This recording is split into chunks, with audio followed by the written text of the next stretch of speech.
भुईमुग, मोहरी, सोयाबीन, सूर्यफूल, करडई, सरकी, राईस ब्रॅन, पाम व पॉमोलिन, खोबरे, तीळ, मका, बहुस्रोत खाद्य वनस्पती तेल व वनस्पती अशा प्रत्येक खाद्यतेल व मेद यांना आस्थापनेचा आकार व उलाढाल विचारात न घेता हा आदेश लागू आहे. महाराष्ट्रामध्ये आजच्या डेटला खाद्यतेल उत्पादक जे आहेत सेंट्रल लायसन्स आहे 212, महाराष्ट्राची म्हणजे स्टेट लायसन्स आहे 285, अशी 497 मॅन्युफॅक्चरर्स आपल्या महाराष्ट्रामध्ये रजिस्टर्ड आहेत. प्रमुख निर्देश याच्यामधले जे मेजर बाबी आहेत, प्रथम जे आहे रजिस्ट्रेशन आणि लायसन्सेस मॅन्डेटरी आहे. शेड्यूल 4 पार्ट 2 याच्यानुसार प्रोडक्शन करणं हे मॅन्डेटरी आहे. आपण याच्यावर अगोदर काही चर्चा केलेली आहे. विक्रीचे स्वरूप जे आहे, खाद्यतेलाची विक्री केवळ आणि केवळ सीलबंद, छेडछाड स्पष्ट व पूर्ण लेबल असलेल्या वेष्टनातूनच करणं अपेक्षित आहे. म्हणजे याचा अर्थ सुट्टं तोल तुम्हाला विकता येत नाही. सुट्टे आणि वेष्टन रहित विक्रीस प्रतिबंध आहे. हा रेग्युलेशननुसार आहे. हा आज मी नवीन आहे ते रेग्युलेशननुसारच आहे. सुट्ट्या स्वरूपातील तेल रवाना करणारा उत्पादक, दिस इज ऑल्सो इम्पॉर्टंट, म्हणजे जो सुटो तेल ट्रान्सपोर्ट करतो म्हणजे जो सेल करतो तो उत्पादक अथवा वितरक हा मूळ उल्लंघन करता असतो. He is basically basic offender. आणि त्याचबरोबर कलम 26 व 27 वरून त्याच्यावर जबाबदारी निश्चित करण्यात येते.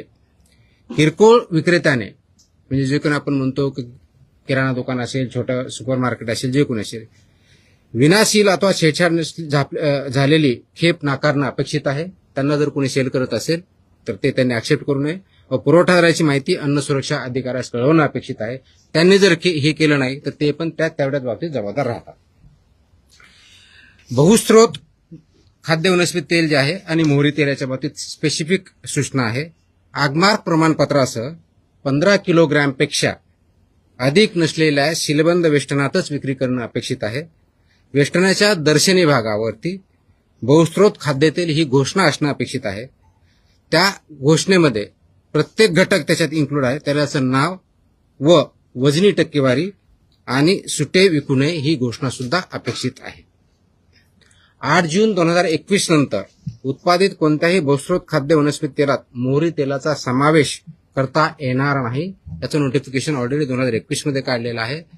त्याच्यामुळे मोहरीचं तेल जर विकायचं असेल ते फक्त 100% तेल शुद्ध मोहरी सेपरेट एंटिटी म्हणूनच विकता येतं, ते मिक्सर करता येत नाही. तिसरा जो महत्वाचा मुद्दा आहे गुणवत्ता व भेसळ या बाबतीतला आहे.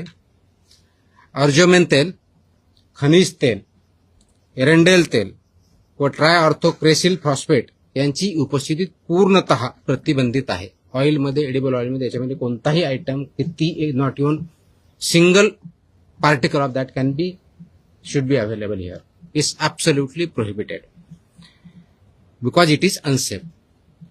औद्योगिक ट्रान्सफॅट ऍसिड एकूण तेल किंवा मेदाच्या वजनाच्या 2% पेक्षा जास्त असणार नाही. रिफाईन तेलाचे आम्लमूल्य 0.5 किलोग्रॅम पेक्षा अधिक असणार नाही. जड धातू, अफ्लाटॉक्सिन, बहुचक्रीय सुगंधी हायड्रोकार्बन्स व अविष्टक विद्रावक विहित मर्यादेत अनुज्ञेय याच्या पुढे चालणार नाही. पावसाळ्यात व त्यानंतर मोहरी तेलातील अर्जमेन भेसळीविरुद्ध हंगामी संनियंत्रण जास्त आम्ही करत असतो, ती यावेळेस पण आम्ही करणार आहोत.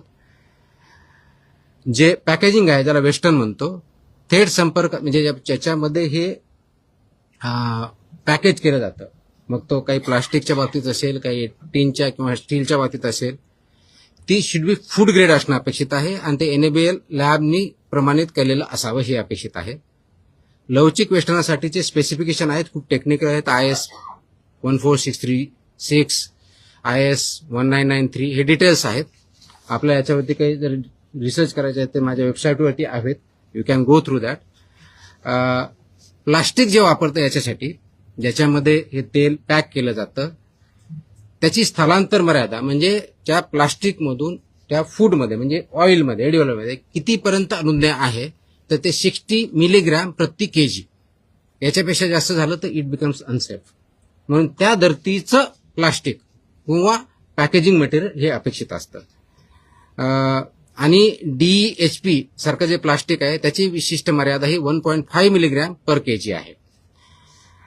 त्याच्यामुळं पुनर्चक्रित प्लास्टिक जे आहे केवळ अन्न प्राधिकरणाकडून प्राधिकृत जे आहेत त्यांच्याकडूनच अवेलेबल करून घ्यावे. त्याचप्रमाणे त्यांची विक्री करून ते त्या मानांकनाचे आहेत हे बघावं आणि त्यानंतर ते वापर करावा. साठवणूक आणि वाहतूक याच्या बाबतीत सर्वात महत्वाची गोष्ट आहे की थेट सूर्यप्रकाश, उष्णता व गंधयुक्त वा घातक पदार्थापासून दूर ठेवणं अपेक्षित आहे, कारण त्याचा इम्पॅक्ट त्याच्या क्वालिटीवरती होतो. त्याचबरोबर फिफो मेथड वापरणं अपेक्षित आहे. घातक पदार्थ, खनिज तेल किंवा अखाद्य माल वाहून नेण्यापूर्वी वापरात असलेले टँकर खाद्यतेलाच्या ट्रान्सपोर्टेशनसाठी वापरता येणार नाही, ते प्रोहिबिटेड आहे. आता हे सगळं करण्याची आम्हाला गरज का वाटली, हा एक म्हणजे ही ऑर्डर काढण्यापाठीमागची आवश्यकता का वाटली, त्याच्यामध्ये 3 मेजर बाबी ज्या आम्हाला आढळल्या. मी तुम्हाला 12 टोटल सांगितलं, पण त्याचं 3 मेजर याच्यामध्ये आम्ही जर कॅटेगरायझेशन जर केलं तर लक्षात येतं की सुट्टं तेल आणि वेस्टर्न रहित खाद्यतेल याचा सेल होतोय आणि ते कन्झम्पशन होतंय, हे खूप मोठ्या प्रमाणात चालतं, ते अलाउड नाहीये. ही त्याच्यातली एक सर्वात महत्वाची बाब आहे. हे का होतं तर त्याच्यामध्ये लेबल नसतं, बॅच क्रमांक नसतो, वेस्टर्न नसतं, दिनांक नसतो, कधी मॅन्युफॅक्चर केलं ते माहीत नसतं, आणि हे माहीत नसल्यामुळे त्याचा स्रोत माहीत नसतो, आणि त्याच्यामुळे असं जर सापडलं, त्याच्यात फूड पॉइझनिंग झाली, त्याची केस झाली, तर ते कुठून आलंय, त्याचा स्रोत काय हे माहीत नसल्यामुळे आपल्याला कारवाई करता येत नाही, म्हणून हे प्रोहिबिटेड आहे. तर अशा प्रकारच्या घटना घडू नयेत, ते अनसेफ आहे. हा एक सर्वात मोठाचा धोका याच्यातून निर्माण झालेला आहे, आणि म्हणून त्या अनुषंगाने याच्यावरती जास्त स्ट्रिंजंट कारवाई करणं अपेक्षित, हा पहिला मुद्दा. दुसरा जो मुद्दा आमच्या मेजर निदर्शनास आला आहे, वापरलेल्या किंवा गंजलेल्या डब्यात पुनर्भरणं. म्हणजे बऱ्याच अंशी एक खूप मोठी इंडस्ट्री याच्यावरती काम करते की हे जे यूज टीन आहेत, म्हणजे डबे ज्याला म्हणू आपण, ते परत रियूज करतात पॅकिंगसाठी, विच इज प्रोहिबिटेड.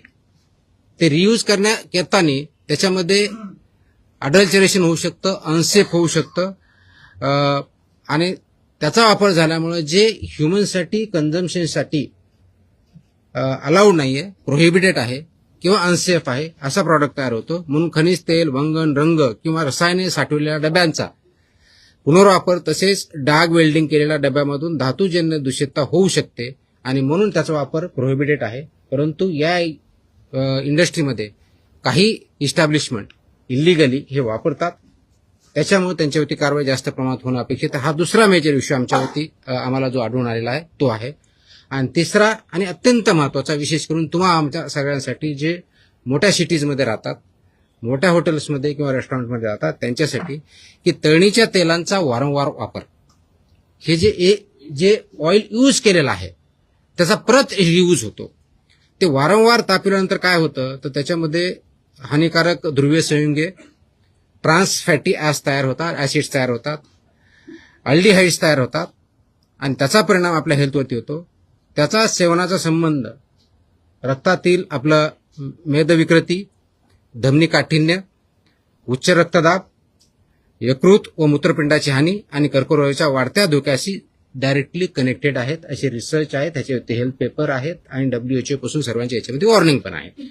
तर हे अवॉइड करण्यासाठी याच्यामध्ये हे सांगितलेलं आहे की 25% अधिक नसलेलं, म्हणजेच तुमचा जो ध्रुवीय संयुगे ज्याला म्हणतो, त्याचं रिडिंग हे 25 जास्त असता कामा नये, आणि म्हणजे रियूजच्या बाबतीत, आणि जे फ्रेश एडिबल ऑइल असेल त्याचं 15 जास्त असता कामा नये. मी सांगतो I will come to that.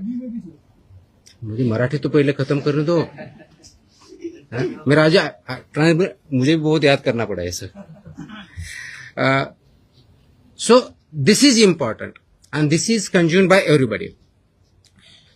हे जर आदेश पाळले नाहीत, म्हणजे हे रेग्युलेशन 2011 पासून, काही 2018 पासून, तर काही 2021 पासून, जे मी ऑलरेडी मेन्शन केले त्या ऑर्डरमध्ये आहेत. माझी ऑर्डर इंग्लिशमध्ये आहे, मराठीमध्ये आहे. सो ज्यांना जी समजेल त्याप्रमाणे आपण करत आहोत. तुमच्यासाठी प्रेस इंग्लिशमध्ये पण आम्ही तयार करून ठेवलेली आहे. So we have learn. तर व्हॉट विल हॅपन, त्याच्यामध्ये पनिशमेंट अशा आहेत की जर याच्यामध्ये उल्लंघन केले, सुरक्षित अन्नाच्या प्रकरणामध्ये कलम 59 नुसार जिथं आम्हाला अनसेफ सापडेल त्याच्यामध्ये 7 वर्षापासून आजन्म कारावासपर्यंत पनिशमेंट आहे, 10 लाखापर्यंत. That is for unsafe under section 59 of act. अवमानक तेलासाठी 5 लाखापर्यंत आहे, 5 लाख पनिशमेंट. मिथ्याछापित म्हणजे मिसब्रँडेडसाठी 3 लाखापर्यंत आहे फाईन. भेसळकारक पदार्थ बाळगल्यास 10 लाखापर्यंत आहे. वैध परवानग्याशिवाय म्हणजे विदाऊट लायसन्स केलं अप टू 10 लाख फाईन आहे. दिशाभूल करणाऱ्या जाहिराती अप टू 10 लाखपर्यंत फाईन आहे. कंपन्यांच्या बाबतीत संबंधित संचालक, भागीदार, व्यवस्थापक वैयक्तिक तिथे आम्ही जबाबदार धरणार आहोत. फक्त तिथला मॅनेजर वगैरे नाही, इट विल बी एव्हरीबडी. आणि आवश्यकतेनुसार त्याचं परवाना निलंबन असेल, इम्प्रुव्हमेंट नोटिसेस असतील, रद्द करण्याची प्रोसेस ती नियमानुसार केली जाईल. आता हे करत असताना कंप्लेन करण्याची मेकॅनिझम आपल्याकडे अवेलेबल आहे. परत आपल्या माहितीसाठी सांगतो की जर असेल, ग्राहकांनी किंवा नागरिकांनी काय करायचं, ज्यावेळेस आपण तुम्ही मी मार्केटमध्ये जातो त्यावेळेस तुम्ही मी काय केलं पाहिजे. तर पहिली गोष्ट, सुट्टं तेल विकत घ्यायचं नाही. Please don't buy loose oil, edible oil, number 1. Number 2, जर ते पॅक आहे तर त्याचं लेबल बघा, लेबलवरचा बॅच क्रमांक बघा, मॅन्युफॅक्चरिंग डेट बघा, बेस्ट बिफोर किंवा एक्सपायरी डेट बघा, वेस्टर्न, ह्या सगळ्या गोष्टी ते सीलबंद आहे का ते चेक करा. मग टीनचं असेल नाही तर प्लास्टिकचं असेल. This is what citizens should do, consumer should do. जुन्या, गंजलेल्या किंवा पुनर्वापरित डब्यातील तेल विकत घेऊ नये. आपल्याला सर्वसाधारणपणे जर दिसला तर ते अवॉइड करावं, त्याची रिपोर्टिंग करावी. Will act. बहुस्त्रोत खाद्यतेल वेस्टर्न एगमार्क हा मार्क असला पाहिजे. Agmark that is very very critical. आणि घटक तेलांची टक्केवारी तसं पाहिजे. बहुमूल्य म्हणजे 2 तेलांचं एकत्र आहे, त्याच्या डिटेल्समध्ये मोर दॅन 2 अलाउड नाहीये. त्याच्यामध्ये दोन्हीचं पर्सेंटेज, नाव आणि पर्सेंटेज लिहायचंय. त्याच्यामध्ये कोणत्या तरी एकाचं नॉट मोर दॅन 20% असलं पाहिजे, रिमेनिंग 80% पाहिजे. तर नॉट मोर दॅन 20% एक दुसरा अलाउड नाहीये, हे आपण बघायचे. त्याच्यामध्ये त्याचं नाव पाहिजे, त्याचं पर्सेंटेज पाहिजे, ऍगमार पण त्याच्यावरती पाहिजे. आणि तळणीचं तेल वारंवार वापरायचं नाहीये. म्हणजे बऱ्याच वेळेस आपण ते घरात सुद्धा वापरत असतो, तर ते पण ते अवॉइड करावं. त्याचे सुद्धा इम्पॅक्ट आपल्या हेल्थवरती होतात.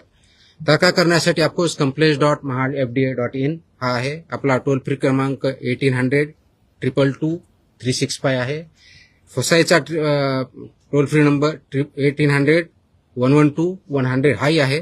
आणि फूड सेफ्टी कनेक्ट, हे ऑल 4 मीन्स आपल्याकडे अवेलेबल आहे, त्याच्यातून करायचंय. माझा व्हाय हा जो प्रश्न आहे की हे का, तर माझ्यामध्ये असं मी कोड दिलेला आहे, तो थोडा लॉंग आहे, पण त्याचं शॉर्टमध्ये मी सांगतो की हा फक्त इश्यू फसवणुकीपुरता मर्यादित नाही आहे. हा जो इश्यू आहे फक्त फसवणूक किंवा कुणाच तरी पैसे कमवणं किंवा पैशाच्या बाबतीत करणं याच्यापुरता मर्यादित नाहीये. तर अर्जेमेन जे आहे अडल्चरंट, याच्यामुळं एपिडेमिक आता अनेक वर्षापूर्वी तयार झाले आहेत. एपिडेमिक, ड्रॉप्सी, उद्रेक होऊन हृदय निकामी होणे असे प्रकार घडलेले आहेत. काचबिंदू व मृत्यू असे परिणाम झालेले आहेत. गंजलेल्या व डाग वेल्डिंग केलेल्या डब्यातून शिसे तेलात उतरतं, ज्याला आपण ब्लेड म्हणतो, जे बालकाच्या मेंदू विकासावरती परिणाम करतं. वारंवार तापविलेल्या तेलातील ट्रान्स फॅटी ऍसिड व ऑक्सिडीकरणामुळे धमनी काठिण्य ज्याला म्हणतो, उच्च रक्तदाब, यकृत व मूत्रपिंडाची हानी, पक्षघात आणि कर्करोगाच्या वाढत्या संसर्गाचे याचे रिलेशन इस्टॅब्लिश झालेले आहेत. त्याच्यावरती खूप मोठे पेपर्स आहेत, वेगवेगळ्या संस्थांचे त्याच्यावरती रिपोर्ट आहेत. आणि हे परिणाम तुम्हाला एक दिवसात दिसणार नाही. Over a period of time याचा इम्पॅक्ट आपल्या बॉडीवरती, हेल्थवरती दिसतो. ते वर्षांवरती साचत जातात आणि हे म्हणून हे गंभीर आहेत आणि हे आरोग्याशी खेळणारे आहेत. आणि आरोग्याशी खेळणारे असल्यामुळं ते अवॉइड करण्यासाठीच, ते प्रिव्हेंट करण्यासाठीच हे रेग्युलेशन आलेले आहेत, आणले आहेत.